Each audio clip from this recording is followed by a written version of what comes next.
బాగా గమనించండి, ఒక విషయం చెప్తాను, గుర్తెరగండి. శరీర సంబంధమైన నీడ లేక, అంటే మనకు కనిపించే నీడ లేక, అది 1998 సంవత్సరం 1998 సంవత్సరం 10 నెలలలో ఇంచుమించుగా 5,000 మంది చనిపోయారు. ఎక్కడో కాదు, మన దేశంలో లెక్కల ప్రకారం 10 నెలల్లో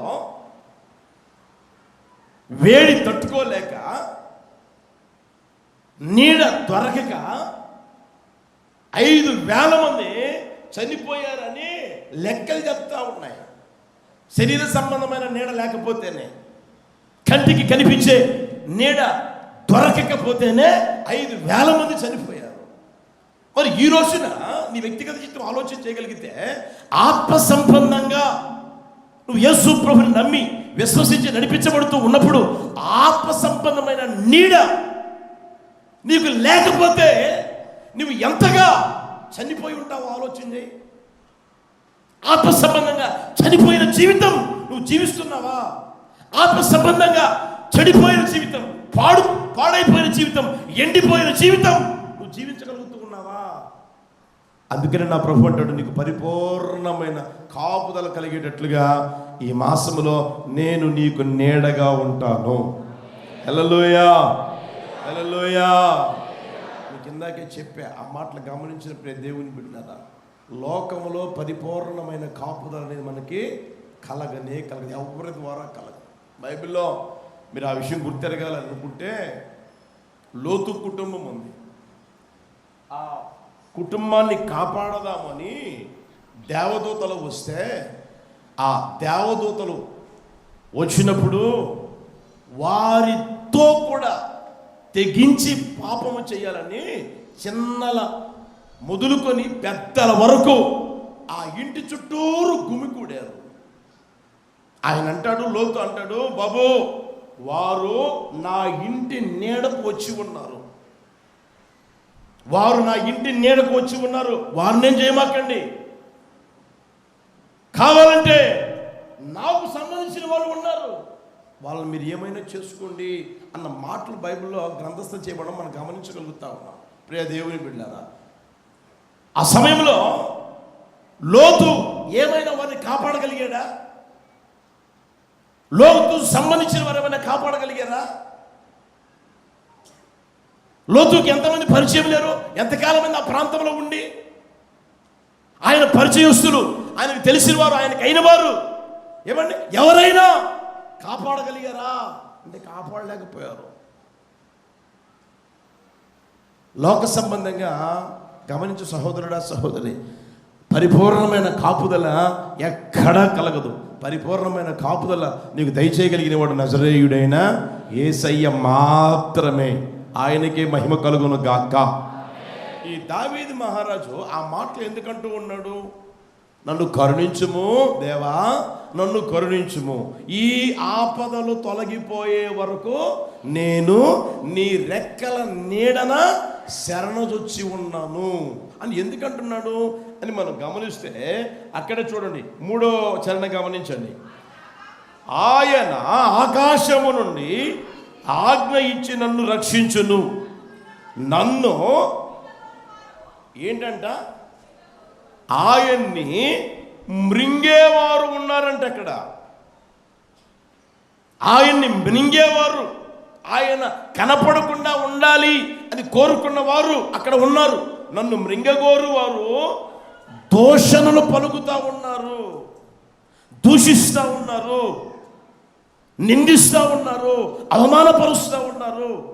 నా జీవితం ఇలా మారిపోయింది, ఎగతాళికి కారణంగా మారిపోయింది, అనేకులకి నేను వింతగా ఉన్నాను, అనేకులకి నేను అపహాస్యానికి కారణంగా మారిపోయాను, దోషణలు దూషిస్తూ ఉన్నారు. దేవుడు పంపును, నా ప్రాణం ఎక్కడుందయ్యా అంటే సింహముల మధ్య ఉన్నది, కోపోద్రేకుల మధ్యను నేను పండుకొనుచున్నాను, వారి దంతాలు శూలములు అంబులు, వారి నాలుక వాడిగల కత్తి, నా అడుగులు చిక్కించుకుంటే వారు వలబడ్డారు. నా ప్రాణం కురింగి ఉన్నది, నా ఎదుట గుంట త్రవ్వి. ఆలోచించండి ప్రియ దేవుని బిడ్డలారా, ఆయన్ని మృంగాలని దూషిస్తూ ఉన్నాం. ఆయన ప్రాణం ఎక్కడుందంటే సింహముల మధ్య ఉంది. చుట్టూరు సింహాలే, కోపోద్రేకుల మధ్య ఉన్నాడు. వారి దంతాలు సోలాలాగా మారిపోయాయి, అంబుల్లాగా మారిపోయాయి. ఆ తర్వాత అంటాడు, నా అడుగులు చిక్కించుకునేదానికి వల కూడా వడ్డారు, నన్ను చిక్కించుకునేదానికి కృంగిపోయి ఉన్నాను. ఇలాంటి పరిస్థితుల్లో ఎవరు నుండి కాపాడగలిగిన వారు? ఆయన తల్లి గారు కాపాడతారా? ఆయన తండ్రి గారు కాపాడతారా? ఆయన అన్నదమ్ములు కాపాడారా? ఆయనకు తెలిసిన వారు కాపాడుతున్నారా? కాపాడగలరా? అన్నీ ఎరిగిన ఆ దావీదు మహారాజు ఆయన అంటాడు, నేను ఎవరెవరి దగ్గరకో నేను వెళ్ళను, ఎవరెవరి నీడను నేను ఆశ్రయించను, వారి నీడ నేను శరణు చొచ్చలేను. అక్కడికి పోతే నాకే ఏం కలుగుతుందో నాకు తెలుసు. వాళ్ళు అస్థిరమైన వారు, వారి దగ్గరికి వెళ్తే నాకు అవమానం కలుగుతుంది, నాకు సిగ్గు కలుగుతుంది. వారు కంటికి కనిపించకుండా పోయేవారు అని ఆలోచన చేసుకుని ఆయన అంటాడు, ఈ ఆపదలో తొలగిపోయే వరకు నేను ఎక్కడుంటాను? అయ్యా నీ శరణు వచ్చుతానయ్యా, నీ రెక్కల నీడ నేను శరణొచ్చి ఉంటానయ్యా, నీ నీడని నేను శరణొచ్చుతానయ్యా అని ఆయన సన్నిధిలో కోరుకుంటా ఉన్నాడు. ప్రియ సహోదరుడా, సహోదరి, కనుక ఈ రోజున ఈ మాటలు ప్రభు మనకి ఎందుకు వినిపిస్తూ ఉన్నాడో ఒకసారి ఆలోచించేయండి. ఈ మాటలు నీ కొరకు ఎందుకు తెలియజేస్తాడో గుర్తెరుగు సహోదరుడా, సహోదరి. ఈరోజు వరకు ఎవరి దగ్గరికి వెళ్ళావు? ఎవరిని ఆశ్రయించావు? ఎవరి కాళ్ళు పట్టుకున్నావు? ఎవరు నాకు నీడగా ఉంటారు అని అనుకున్నావు? వారందరూ ఏమైపోయారు? నిన్ను విడిచిపెట్టిన పరిస్థితులు, నిన్ను పట్టించుకున్న పరిస్థితులు, నిన్ను అనుకున్నా వారు నిన్ను వేరే వారిగా, నువ్వెవరో తెలియని వారిగా, అసలు ఎప్పుడు చూడని వారిగా, ఎప్పుడు పలకరించని వారిగా, ఏమంటే నీ పట్ల వారు నడుచుకుంటూ ఉన్న ఆ నడకని నువ్వు చూసినప్పుడంతా నీ పరిస్థితులు ఎంతో దయనీయంగా మారిపోయాయి. ఎంతో ఆందోళనకరమైన పరిస్థితుల్లోనికి నీ జీవితం వెళ్ళిపోవడం నా ప్రభు గమనించి అంటాడు, ఇక మీదట నేను నీకు నీడగా ఉంటాను. హల్లెలూయా, హల్లెలూయా, హల్లెలూయా. అది నీ వ్యక్తిగత జీవితంలో గుర్తెరుగుదువు గాక. మన దేవుడు ఎవరయ్య అంటే మనకు నీడగా ఉండేవాడు. ఆయన చేతి నీడలో మనల్ని కప్పేస్తాడు, ఆయన చేతితో మనల్ని కప్పేస్తాడు, కప్పి పెడతాడు. హల్లెలూయా. రోజుని గమనించు, ఆయన నీకు నీడగా ఉండాలనుకుంటే ఆయన ఆపదలన్నిటిలో నుంచి నిన్ను కాపాడాలి, పరిపూర్ణమైన కాపుదల నీకు కలగాలి అని ఆశపడితే నువ్వు చేయవలసింది ఏమీ లేదండి. దావీదు అంటాడు, నేను నీ శరణుజొచ్చి ఉన్నాను, నీ రెక్కల నీడ క్రింద నేను శరణుజొచ్చి ఉన్నాను. ఆయన దగ్గరికి వచ్చేసేసాయి. ఎవరెవరి దగ్గరికి వెళ్ళావా ఈ రోజు వరకు? ఏమండి, వాళ్ళు ఉన్నారు, వీళ్ళు ఉన్నారు, కార్పొరేటర్ ఉన్నాడు, తర్వాత ఎమ్మెల్యే ఉన్నాడు, ఎంపీ ఉన్నాడు, లేదా చీఫ్ మినిస్టర్ ఉన్నాడు, అసలు ఆయన కుడి భుజాన్ని నేను లేకపోతే ఆయన లేడు అని ఇలాంటి మాటలు చెప్పుకుంటూ తిరుగుతూ ఉన్నావేమో. దాని ద్వారా కలిగింది ఏమీ లేదు నీకు. లేకపోతే డబ్బు చూసుకుంటా ఉన్నావేమో, పదవి చూసుకుంటా ఉన్నావేమో, హోదాను చూసుకుంటా ఉన్నావేమో, ప్రఖ్యాతులు కలిగిన వ్యక్తిని కదా అనుకుంటూ ఉన్నావేమో. అవన్నీ పక్కన పెట్టేసి నీ వ్యక్తిగత జీవితంలో యేసయ్య దగ్గరికి నీవు వచ్చుదువు కాక. హల్లెలూయా. నీవు రాగలిగితే ఆయన అంటాడు, నేను నీకు నీడగా ఉంటాను. యేసు ప్రభువు ఈ లోకంలో సంచరిస్తున్న రోజుల్లో ఒక మాట అన్నాడు ఆయన, యెరూషలేమా, యెరూషలేమా, ప్రవక్తలను చంపుచు నీ యొద్దకు పంపబడిన వారి రాళ్లతో కొట్టుచూ ఉండుదానా, కోడి తన పిల్లలను రెక్కల క్రిందికి చేర్చుకొనినట్లుగా నేను నిన్ను చేర్చుకొనవలెనని ఉంటిని కానీ మీరు రానొల్లకపోతిరి. యేసు ప్రభు ఆ రోజున పిలిచాడు, నా రెక్కల క్రిందికి రండి, నా రెక్కల క్రిందికి రండి అని. వారేం చేశారు? ఆలోచించి ప్రియదేవుని బిడ్డలారా, చంపడం మొదలుపెట్టారు. ప్రవక్తలు చంపడం మొదలుపెట్టారు. ఆ మాట ప్రకటించిన ప్రవక్తలు చంపడం మొదలుపెట్టారు. చంపడమే కాకుండా ఏమండి, పంపబడిన వారి రాళ్ళతో కొట్టడం నేర్చుకున్నారు. చివరికి వారి వ్యక్తిగత జీవితాలు శపించబడిన మార్గాలలో నడిపించబడతా ఉన్నాయి. ఆ రోజున ఇశ్రాయేలు ప్రజలు ఆయన ఆ రక్తం మా మీద, మా పిల్లల మీద ఉండునుగాక అని వాళ్ళే కోరుకున్నారు. ఆ శాపం ఇప్పటికీ అనుభవిస్తూనే ఉన్నారు. ఇశ్రాయేలు ప్రజలు ఇప్పటికీ అనుభవిస్తూనే ఉన్నారు. ఆయన ఆ రోజున పిలిచాడు. యేసు ప్రభువు ఈ లోకంలో సంచరిస్తున్న రోజుల్లో వారిని పిలిచాడు. వారి కోసం వచ్చిన ఆయన్ని పట్టించుకోలేదు, ఆయన ఎరగలేదు, ఆయన గ్రహించలేదు, ఆయన తృణీకరించారు, ఆయన తోలనాడారు. ఈ రోజున ఈ మాట్లాడుతున్నప్పుడు సహోదరుడా, సహోదరి, నీ పరిస్థితులన్నీ ఇప్పటికే తారుమారైపోయాయేమో ఆలోచించాయి. అయినా నా దేవుడు నీ మీద కనికరం చూపుతా ఉన్నాడు.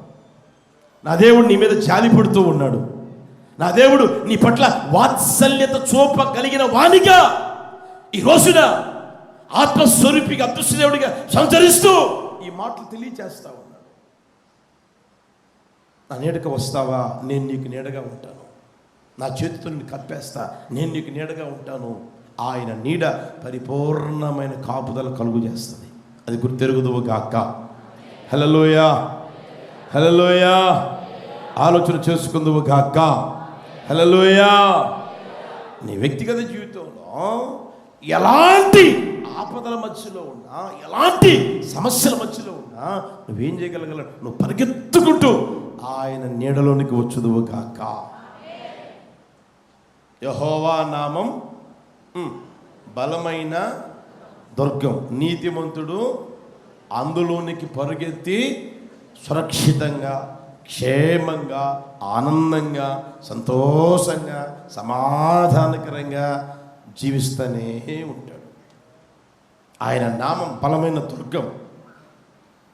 నువ్వు పరిగెత్తుకుంటూ ఆయన దగ్గరికి రాగలిగితే, నా దగ్గరికి వచ్చేవారు నేను ఆయన చెప్పండి త్రోసివేస్తానన్నాడా? అన్నారా? ఏమన్నాడు? నా యొద్దకు వచ్చేవారు నేను ఏమాత్రమును త్రోసివే. నువ్వు ఏ స్థితిలో ఉన్నావో నా యేసయ్యకి తెలుసు, నీకు తెలుసు. కనుక ఆయన ఈ రోజున ఈ మాటలు నేను నీకు నీడగా ఉంటా, నేను నీకు నీడగా ఉంటా. నా ఎత్తుకు వస్తావా? లేక నీకు నచ్చిన వాళ్ళ దగ్గరికి పోతావా? నచ్చిన వాళ్ళ దగ్గరికి పోయి, మెచ్చిన వాళ్ళ దగ్గరికి పోయి ఇప్పటికే ఏం జరిగిందో నీకు తెలుసు. ఎలా మోసగించబడ్డావో, ఎలా మోసపోయావో, ఎలా జీవితం పాడు దెబ్బగా మారిపోయిందో, ఎలా నీ జీవితం నీ చేతులారా ఆర్పుకున్నావో, నాశనం చేసుకున్నావో నీకు తెలుసు. ఆ స్థితిలో నుంచి నువ్వు గట్టెక్కగలిగేటట్లుగా నా ప్రభు అంటాడు, నేను నీకు నీడగా ఉంటాను, నా దగ్గరికి వచ్చేసాయి. హల్లెలూయా. ఏలియా చూడండి ప్రియ దేవుని బిడ్డలారా, దేవుని కోసం అంత వైరాగ్యంగా బ్రతికి, ఏమండి అంత ప్రతిష్ట కలిగి బ్రతికి, అంతగా పౌరుషం కలిగి జీవించారు. ఓ పాడు మనిషి ఓ చిన్న లెటర్ రాసింది, రేపు ఈ వేళకి నిన్ను చంపేస్తాను అని. ఆ మాట విన్న ఆ సేవకుడు లేదా ఆ ఏలియా ఏం చేయాలి? ఒకప్పుడు ఏమన్నాడు తెలిసిన నేను ఎవని సన్నిధిలో నిలిచి ఉన్నానో ఆ యెహోవా జీవము తోడు నా మాట ప్రకారం గాక. ఏమండి ఆలోచించి, వర్షము పడదు, మంచు పడదు అన్నాడు. వర్షం పడలేదు, మంచు పడలేదు. నేను ఎవని సన్నిధిలో ఉన్నానో ఆ యెహోవా జీవము తోడు. ఏమండి ఇంకోసారి ఏమిటి తెలిసిన, నేను యెహోవా సేవకుడను అయితే ఆకాశం నుంచి అగ్ని దిగి నిన్ను 50 మంది దహించునుగాక అన్నాడు. అంత దేవుని ద్వారా కృపను పొందుకొని టాలెంట్స్ పొందుకొని వరాలు పొందుకొని నడిపించబడిన అదే సేవకుడు, అదే వ్యక్తి నిన్ను చంపేస్తాను అన్నప్పుడు, ఆ ఆపద వచ్చినప్పుడు, ఆ చిక్కు వచ్చినప్పుడు ఎక్కడికి రావాలి చెప్పండి? ఆయన సన్నిధిలో ఉన్నానన్నాడు. ఆయన సన్నిధికి వచ్చాడా? ఎక్కడికి వెళ్ళాడు? బదరీ వృక్షం కిందకు పోయి కూర్చున్నాడు. బదరీ చెట్టు కిందకు పోయి ఆ చెట్టు నిండా ఆశ్రయించాడు. ఆ చెట్టు కిందకు పోయి కూర్చొని, ఏమండి నేను ఇకనే బ్రతకను, నన్ను చంపేశాయి. నాకంటే ముందు సేవ చేసిన వాళ్ళకంటే నేనేమన్నా గొప్పవాడినా? నేనేమన్నా వీరుణ్ణా? నేనేమన్నా సూర్యుడినా? నా వల్ల కాదు అని ఎంతగా ఆయన సొమ్మసిల్లిపోయినా, నీరసిల్లిపోయినా, ఆ తర్వాత ఏమంటే దిగజారిపోయిన, ఆత్మ సంబంధంగా దిగజారిపోయిన మాటలు మాట్లాడుతున్నాడు చూడండి. ఆపద వచ్చినప్పుడు ఏమంటే శరణు చొచ్చగలిగిన దేవుడు మనకు ఉన్నాడు. హల్లెలూయా. ఆయన మనకు శరణుగా మారుతాడు. ఆయన మనకు నీడగా ఉంటారు. అక్కడికి మనం పరిగెత్తుకుంటూ వెళ్ళగలిగితే వాటన్నిటిని తొలగించి ఆయన కాపాడును గాక. హల్లెలూయా. ఆ స్థితిని నీ వ్యక్తిగత జీవితంలో గుర్తెరగలగాలి. ఆలోచించు. ఈ ఆపదలు తొలగిపోయే వరకు, ఆపదలు అనేవి ప్రతి ఒక్కరికి వస్తాయండి. సమస్యలు అనేవి, బాధలు అనేవి, ఇరుకులు అనేవి ప్రతి ఒక్కరికి వస్తాయి. నేను అప్పుడప్పుడు మీకు చెప్తుంటాను కదా, మనుషులకు కాక జంతువులకు వస్తాయా అని. అవును కదా? ఎవరికి వస్తాయి ఆపదలు, బాధలు, ఇరుకులు, ఇబ్బందులు, శ్రమలు, వేదనలు? ఇవన్నీ ఎవరికి వస్తాయి? మనుషులకే కదండి. ఇంకెవరికి వస్తాయి? అలాంటప్పుడు మనం ఆయన నీడకు వెళ్ళుదుము గాక, ఆయన్ని ఆశ్రయించుదుము గాక, ఆయన్ని శరణజొచ్చుదుము గాక. హల్లెలూయా. అప్పుడు ఆయన పరిపూర్ణమైన కాపుదల మనకు కలుగు చేస్తాడు. రెండో మాట చెప్తాను వినండి. యెషయా పుస్తకం తీసారా? 49వ అధ్యాయం. యెషయా పుస్తకం 49వ అధ్యాయం మొదటి నుంచి నేను చదువుతాను చూడండి. ద్వీపములారా నా మాట వినుడి, దూరమునున్న జనులారా ఆలకించండి. నేను గర్భమున పుట్టగానే యెహోవా నన్ను పిలిచెను. తల్లి నన్ను ఒడిలో పెట్టుకొనినది మొదలుకొని ఆయన నా నామము జ్ఞాపకము చేసుకొనిను. ఆయన నా నామము జ్ఞాపకం చేసుకొనిను. నా నోరు వాడిగల ఖడ్గముగా ఆయన చేసి ఉన్నాడు. తన చేతి నీడల్లో నన్ను దాచి ఉన్నాడు. నన్ను మెరుగుపెట్టిన అంబుగా చేసి తన అంబుల పొదిలో మూసిపెట్టి ఉన్నాడు. యేసయ్యకి మహిమ కలుగును గాక. ఆ రెండో వచనం మరొకసారి చదువుతాను చూడండి. నా నోరు వాడిగల ఖడ్గముగా ఆయన చేసి ఉన్నాడు. తన చేతి నీడలో నన్ను దాచి ఉన్నాడు. నన్ను మెరుగుపెట్టిన అంబుగా చేసి తన అంబుల పొదిలో మూసిపెట్టి ఉన్నాడు. ఆయన నీడ మనకి పరిపూర్ణమైన కాపుదల కలుగు చేస్తుంది. పరిపూర్ణమైన కాపుదల నీకు ఎక్కడా కలగదు. నీవు ఎవరి దగ్గరికైనా వెళ్ళు, ఎవరైనా ఆశ్రయించు, కలగదు. నీకు పరిపూర్ణమైన కాపుదల కలిగే ఆ స్థలం ఏది అనంటే మన దేవుని నీడ. హల్లెలూయా, హల్లెలూయా. ఆయన నీడ మనకు పరిపూర్ణమైన కాపుదల. రెండో విషయం మనం గుర్తెరగలిగితే, అక్కడ రాయబడిన సత్యం ఆలోచించగలిగితే, ఆయన ఏం చేస్తాడు తెలిసిన? ఆయన నీడలో మనం ఉంటే, ఆయన నీడను మనం శరణజొచ్చితే, ఆయన నీడగా మనకు ఉంటే కలిగే దీవెన ఏంటంటే మెరుగుపెట్టిన అంబుగా చేయునుగాక. మెరుగుపెట్టిన అంబుగా చేయునుగాక. అంబుగా చేయడం కాదు, ఏం చేస్తాడంట? మెరుగు పెట్టిన, పదును పెట్టిన అంబుగా చేస్తాడు ఆయన.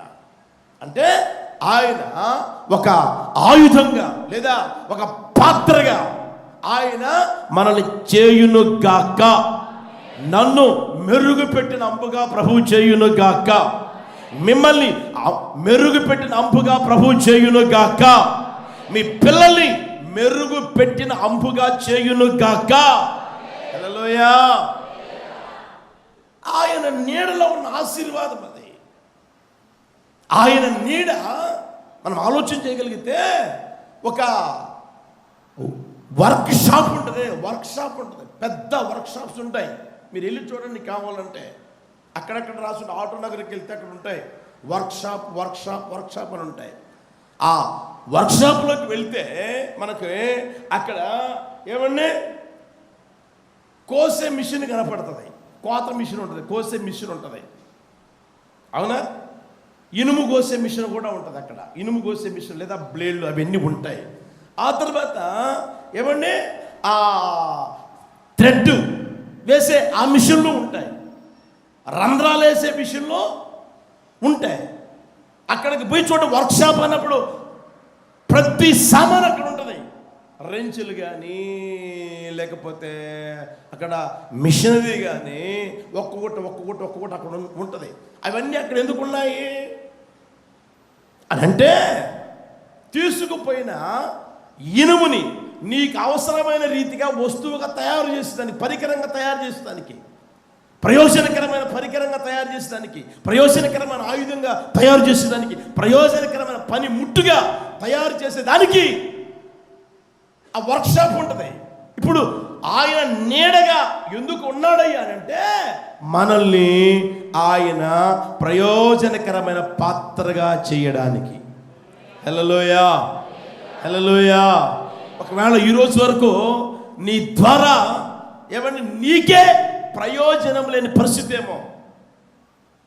కొంతమంది అప్పుడప్పుడు అంటారు, నేను ఎందుకు బతుకుతున్నాను నాకే అర్థం కావట్లేదు, నా భార్య కష్టపడతా ఉంది, నా భార్య శ్రమ పడతా ఉంది, నా భార్య ఉద్యోగం చేస్తూ ఉంది, ఏమండి తెచ్చిపెట్టింది, నేను తిని తిరుగుతూ ఉన్నాను, నేను ఎందుకు బతుకుతున్నా నాకే అర్థం కావడంలే. ఏమండి తల్లిదండ్రులు ఇంకా ఏది నీకు వయసు వచ్చి ఒక స్థితి వచ్చి ఒక స్థానం వచ్చి వాళ్ళు చదివించి ఏమండి ఒక వయసు వచ్చిన తర్వాత ఏమైనా నువ్వు ప్రయోజనకారుడిగా మారతావేమో అని వాళ్ళు కోటి ఆశలతో ఎదురు చూస్తూ ఉంటే, ఏమండి ఈరోజున అవన్నీ ఏమైపోతున్నాయి, గల్లంతగా మారిపోతా ఉన్నాయి.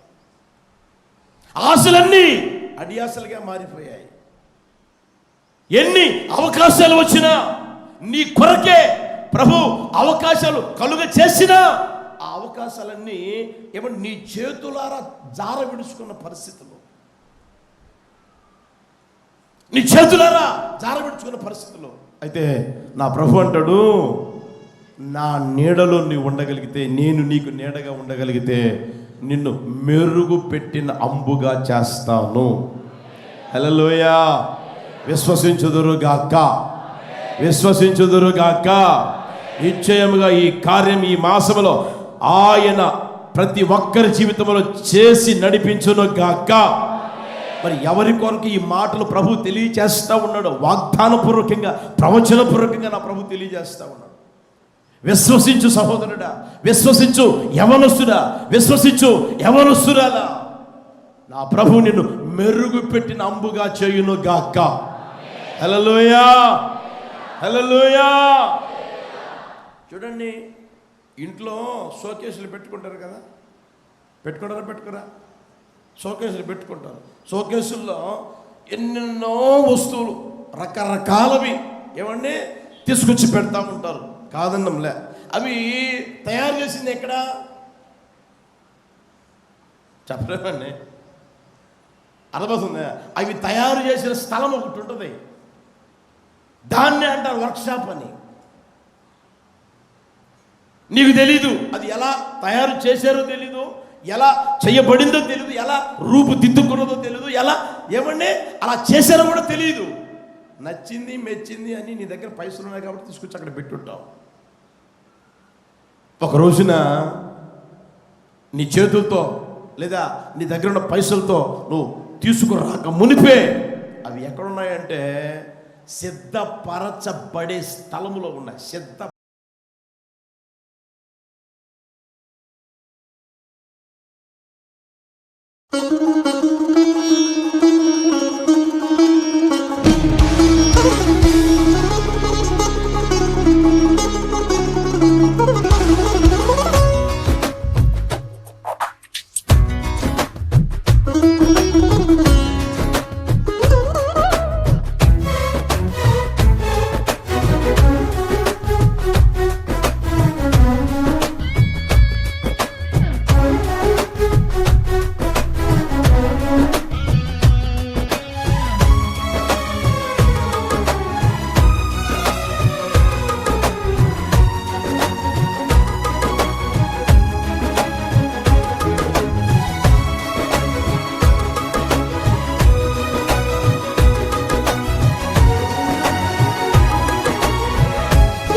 నూతనమైన కృపా, నవనూతనమైన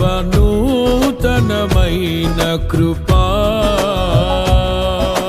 శాశ్వతమైన కృపా, బహు ఉన్నతమైన కృపా, నిరంతరం నాపై చూపినా నిత్య తేజుడా యేసయ్యా. నీ వాత్సల్యమే నాపై చూపిల్చిన నీ ప్రేమను వివరించనా, నన్ను నీ కోసమే ఇలా బ్రతికిల్చిన జీవాధిపతి నీవయ్యా. ఇదే కదా నీలో పరవశం, మరువలేని తీయని జ్ఞాపకం. నూతనమైన కృపా, నవనూతనమైన కృపా,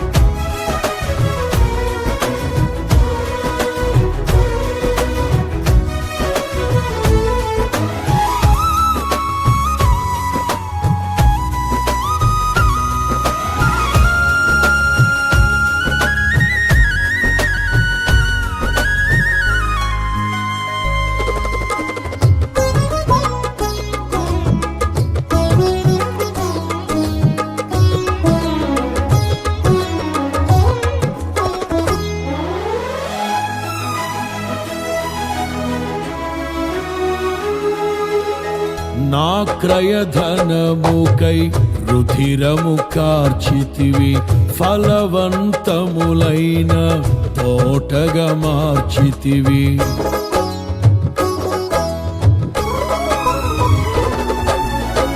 నా క్రయధనముకై రుధిరము కార్చితివి, ఫలవంతములైన తోటగా మార్చితివి. ఫలితము కొరకైన శోధన కలిగినను ప్రతిఫలముగా నాకు ఘనతను నియమించి, ఆశ్చర్యకరమైన ఆదరణ కలిగించి, అన్ని వేళలయందు ఆశ్రయమైనావు. ఎంతగా కీర్తించిన నీ రుణమే నే తీర్చగలనా, ఇదే కదా నీలో పరవశం, మరువలేని తీయని జ్ఞాపకం. నూతనమైన కృపా, నవనూతనమైన